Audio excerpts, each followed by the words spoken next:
Hello and welcome back to Democracy, everybody. Welcome back to Helldivers 2, where today we're going to be going over the boosters once again, because we got a new booster and we're going to be ranking them from the worst boosters all the way up to the best boosters. So this will be a little bit different than like the tier list that I did.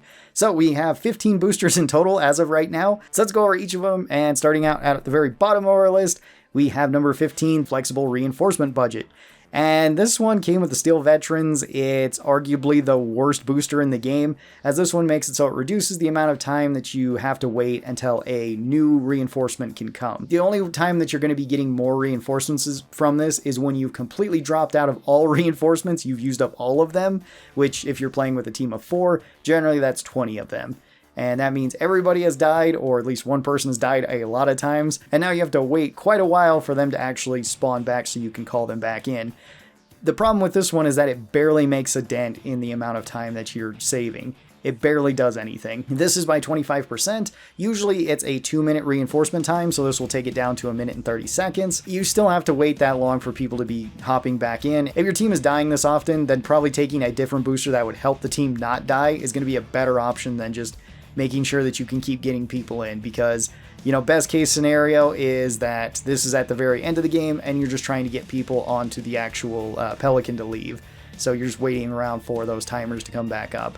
That's okay then, because this will save you a little bit of time, but probably not that much, and you probably wouldn't really care. And worst case scenario is that this does basically nothing except for make it so you get 1 or 2 more reinforcements before you lose the mission. So it's not really that great of a booster to be taking. Coming in at number 14, we have the Increased Reinforcement Budget. This one gives you 1 more Helldiver for every Helldiver that you have. So at most you can have 4 more Helldivers. So usually you have 20 guys that you can reinforce. Now you have 24 guys that you can reinforce.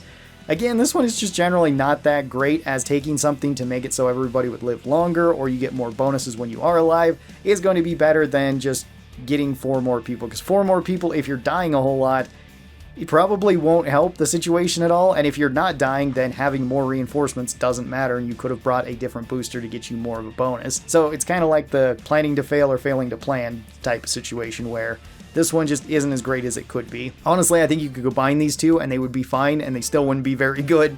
So maybe combine both of them and then also give them something else to make them a little bit better into one good booster. Coming in at number 13, we have the Expert Extraction Pilot. This one is pretty straightforward. This makes it so the Extraction Pilot just lands faster.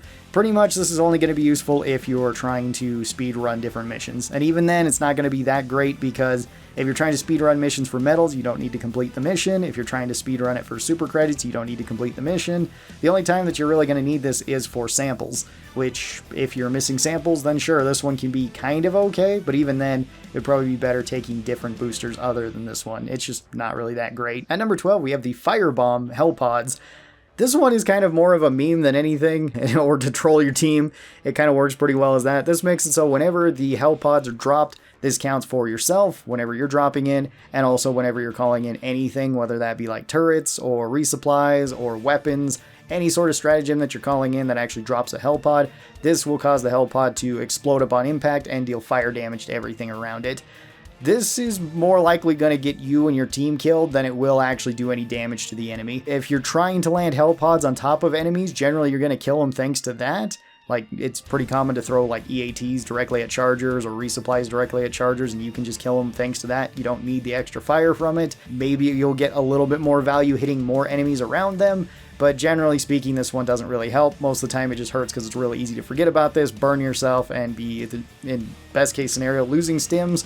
Worst case scenario, dead because you forgot about it. Number 11, we've got Localization Confusion. This one actually sounds pretty good on paper, but it doesn't really do all that much, where this one increases the time between enemy encounters. Now that's very vague, and it doesn't necessarily do that. It makes it so it takes a little bit longer for enemies that are already spawning on the map to kind of get to your location, and for enemies to kind of spawn in the first place. That sounds like it's kind of good, but the amount of time this is really going to save you is going to be extremely minimal, if any at all, because if you're triggering a lot of events happening, or if you're purposely doing the events that you need to complete the mission, there's going to be set enemy spawns, and this one doesn't affect the set enemy spawns. It will only affect the potential enemy spawns, so it kind of only helps if you're running around from location to location, and then sometimes triggering enemies to where you could potentially run away from that location before you would need to fight them. So it has very limited use. It's hard to get any use out of this, especially in multiplayer. I just don't find it to be that great of a booster. Coming in at number 10, we've got our newest booster, which is the Sample Extricator. So this one is interesting. This one makes it so large enemies have a chance of dropping samples on death. This is capped at 10 drops per mission. This is only common samples though. That being said though, it took me the longest to get more common samples so that I could actually buy upgrades for my ship, more so than it took me to get rares or supers. And maybe that's just because I usually play on the highest difficulty, and those ones tend to be, you know, more ones that you care about more so than the common ones. So this one was good for me, at least once I needed ship upgrades. That's also kind of a downside to this particular booster, is once you have all the ship upgrades, there's no real reason for you to be taking it because it's not necessary. Kind of a bonus, especially if you're new to the game though, so this one would probably be rated higher if you're brand new to the game and you would like to see somebody have this on your team. Coming in at number 9, we have the Motivational Shocks. This one allows Helldivers to recover faster when being slowed by attacks such as acid. It doesn't affect things like the EMS strike though. It also affects a couple other things rather than just acid, which is good. The main problem with this one though is that the muscle enhancement basically does the same job as this, plus it does more jobs. So it's kind of just a worse version of that. You could stack both of them, and particularly on bug missions, this one can actually be pretty decent. It's just not really like a go-to pick for me, so that's kind of why it's down here. Coming in at number 8, we have the UAV Recon Booster. This one increases the effective range of a Helldiver's scan. This is so when you tag something, you can see more enemies around it. And this can be increased even further by one of the ship upgrades that actually gets you a bigger scan too. This is kind of nice if you're playing solo in particular and you just want to ping areas to see where there's enemies, whether it's point of interest that you're going to or just which path you're going to try to go to get to like the main objective. Then it can be pretty useful, and it can kind of be useful in a team setting for the same sort of thing. I find that I forget to use this one a lot though, so I rarely take it, but it can be useful for the extra information that it does give you. Coming in at number 7, we have the Armed Resupply. This one is a very silly booster. I really like this one. So this one makes it so you have a Liberator Assault Rifle attached to your arming pod when it comes down. So your resupply pod has a gun, and it works as a turret. It's not as effective as a dedicated turret, but it is essentially a 5th turret if you want to take that. And that's pretty silly. It can kill small enemies around it. It can deal some damage to bigger and medium enemies. Probably not going to do a whole bunch to them, but it makes it so your turrets are a little bit more useful. And on defense missions, this one's pretty fun to have, so I'll put it up here. Number 6, we have Dead Sprint. Dead Sprint is pretty cool. Dead Sprint allows you to keep sprinting even once you've run out of stamina. It just takes your health then. And if you combine that with like the Vitality Booster, it actually takes down your health pretty slowly. If you don't have that one, then I wouldn't really recommend using Dead Sprint.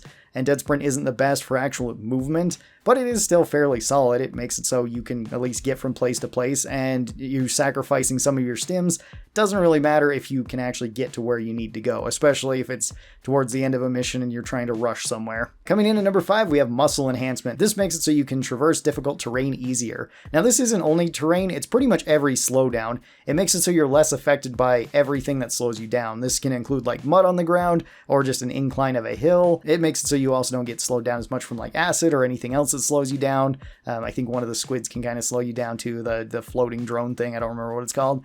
But anything that slows you down, this one makes it so you ignore those a lot better.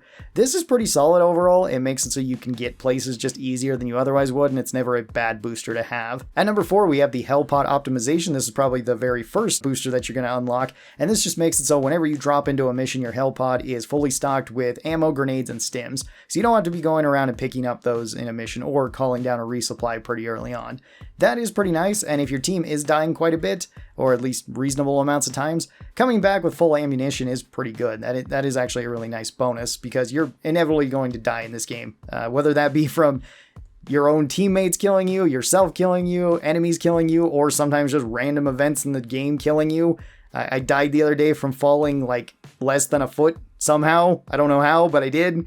I didn't even really get flung all that fast or anything from it. So coming back with full ammo, stims, grenades is always a good thing. This one's never going to be a bad thing unless your teammates just aren't dying, in which case then this one is going to have minimal value pretty much as soon as you drop in, and then it's not really going to help you that much. But that is very optimistic that nobody's going to die throughout a mission. Coming in at number 3, we have the Experimental Infusion. This one is pretty cool. This one just makes it so your stims are way better than they otherwise would be. So this one, in addition to restoring your health from the stims, it also temporarily increases your movement speed, as well as it also gives you damage reduction, which does stack with basically everything. So you can stack multiple types of damage reduction on top of this, thanks to like the Vitality Booster or heavy armor or really any armor with bonuses to it. So yeah, just taking less damage and extra movement speed is always going to be a good thing. And you're probably always going to have stims, or you can at least get stims fairly easily throughout most missions. Coming in at number 2, we've got the stamina enhancement. This is just one of the best boosters in the game. It makes it so you get more stamina as well as you recover stamina faster. It also just gives you bonus movement speed too. It doesn't say that, but it does.